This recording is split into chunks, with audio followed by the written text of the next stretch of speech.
animal, that it should not even be considered a sin because it's natural. I want to hear one good argument why we haven't it's not criminal, in some states it is, but why haven't we said this isn't a sin? We now know that men are not naturally monogamous, and maybe women aren't. That's the latest evolutionary books as well. Where did monogamy come from? Where did bans on incest come from? So you'll say it's because the brother and sister will have a child with a baby growing out of its, with a head growing out of its armpit, a second head or something. She can have contraception. Where does this morality come from? To say that human beings have a conscience is a stupefying act of belief that is utterly contradicted by all the facts. Whoever believes in man after Auschwitz has relegated human beings to a form of deity. They now believe in man rather than God, and it is not supported by the historical record. This is for Mr. Hitchens. You've talked a lot about geopolitics, huge numbers of people, and of course a lot of negative events, atrocities, murder, and so forth.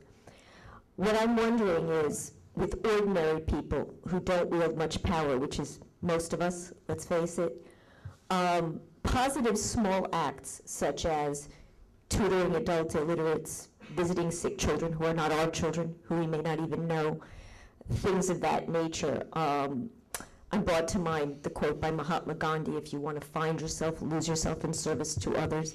Those small positive acts, where do you think the motivation to perform these comes from, and would a secular lifestyle or a religious lifestyle be more conducive in encouraging more people to take these acts upon themselves?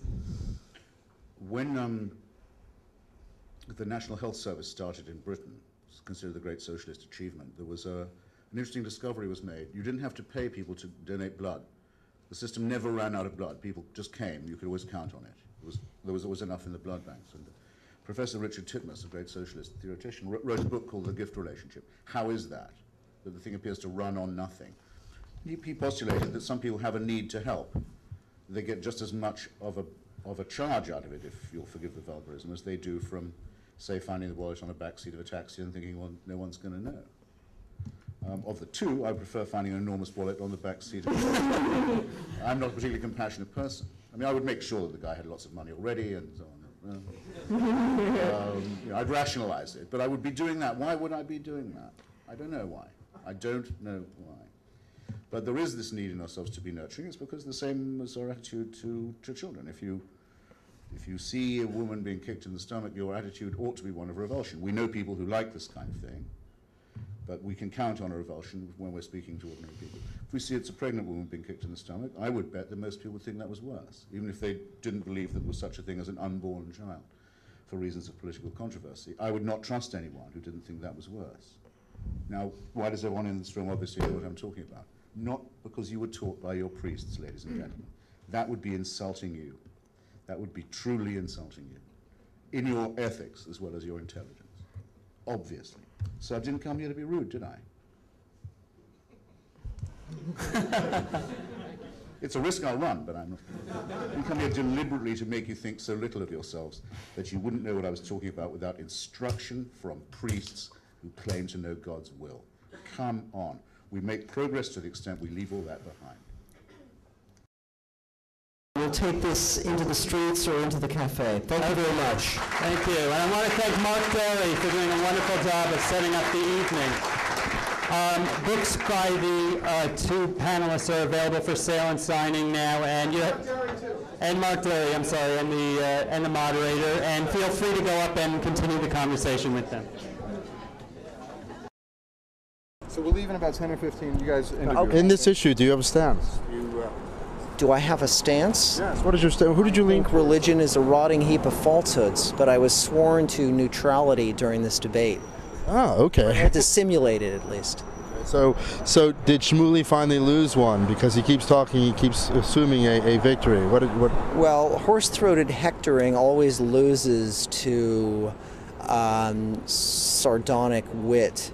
You know, humor always trumps sort of demagoguery, which kind of implies to an audience an insult to their intellect. So that doesn't really win the crowd over. So if we judge this in terms of exit polls, I think that the points clearly went to the Hitchens side of the court. He's very smooth with the mic, and I think that Shmuley was rattling he was rattling some stuff out there. Yeah. But I thought Shmuley looked very good, and you gotta say that he's an passionate individual. I love you're taking this kind of ESPN kind of an angle. We do have a sports angle here, but I thought he was very smooth and very good, though he did rattle the mind. Yeah, it was sort of the Iron Chef of theology. As you are an expert on the cyber world, will the cyber world ultimately lead to a decimation of religion, or will it strengthen faith? Actually, the savannas of cyberspace seem to have proven fertile ground for new religions. I mean, there are all sorts of techno-pagan cults and New Age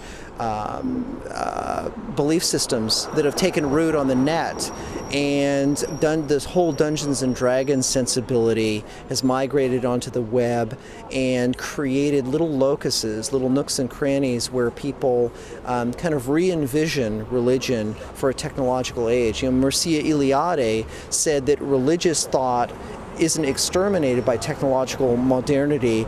It rather just sort of springs up in new forms. So it's what he would call the resacralization of the secular world. That which has been pushed out of public space and the public mind offline has kind of migrated online, and you see a lot of sort of techno-mysticism on the web. So you're looking at a new kind of expression of faith that's related to technology? That's related to technology or is enabled by technology. There's a kind of a virtual commons in which people congregate online, and certain people who feel hounded from the public square are able to share their religious thoughts online. What is the next book going to be?